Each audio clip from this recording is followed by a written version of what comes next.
Hey everyone, enjoy the show.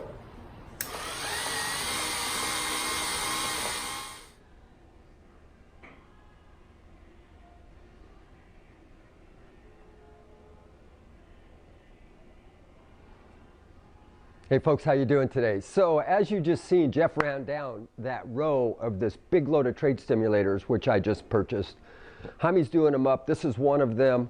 This is a 1932 Groechen new dandy vendor gumball trade stimulator.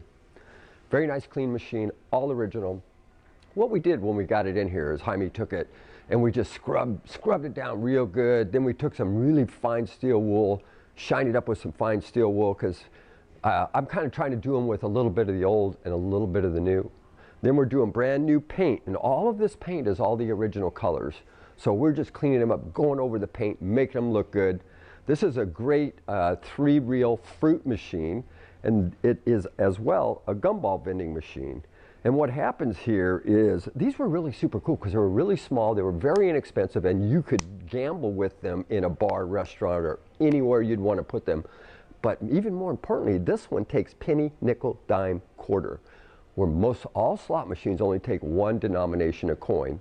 So you have a very inexpensive machine here which takes all denominations. That was a real revolution, to take all the coins.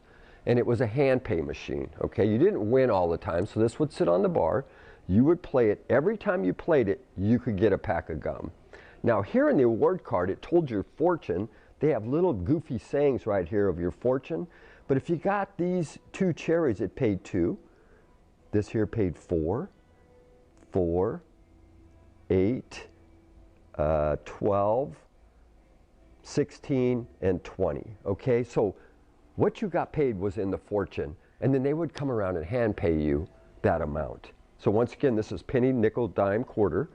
You get a gumball. I just put a quarter in it. And that's the way they went. They went 2 wheels went one way, 1 wheel went the other way. They're designed like that from the factory. And as you see here, here's my quarter. Now if I won, the guy would come up and pay me, and then the game would go on. I'm now going to put a nickel in it. And you see, there's my nickel now, right? And the quarter went away. It's now in the back. Now every time you played this, you could get a gumball. There's my gumball, right? If you hit a winner, the bartender would come and pay you in the denomination, which is in the window down here. Okay, so now we got a penny going through it. Now we got a penny in here, okay? Super cool, beautiful original back door. This one's kind of cool. I've never seen this feature before, but it's kind of neat. This has a little spring-loaded door like this. Most of them are a little bit different, but very cool. Show you inside. Super, super, super clean. Just a really sweet machine. By the way, we do give the gumballs with them, so when you receive them, you'll have something to put back in them. We take them out so they don't slop around in there. Super nice trade stimulator. Let me go back to my notes. 1932 Groechen new dandy gumball vendor. Great machine, all cleaned up, runs good, looks good. We'll get it boxed up and send it out. As always, I'd like to say thank you for watching all of our videos. You guys chime in. You love them. We love doing them for you. You keep watching them. We'll keep making them. And if you'd like this, we'll get it boxed up, shipped out. You get it before Christmas right now. So here we go. We'll go for the quarter.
These are antiques. These are Mantiques. Antique, Mantique. These guys sell Mantiques. This is their store. We're picking, we're bringing stuff every day, in and out, in and out, in and out. We're shaking and baking. These are their customers. Give me the rundown on the GMC. This lived in a bar in Ghent in Belgium. Follow Jim and Jeff from 9 to 5 or after hours as they buy, sell, and restore the coolest stuff for the coolest collectors worldwide.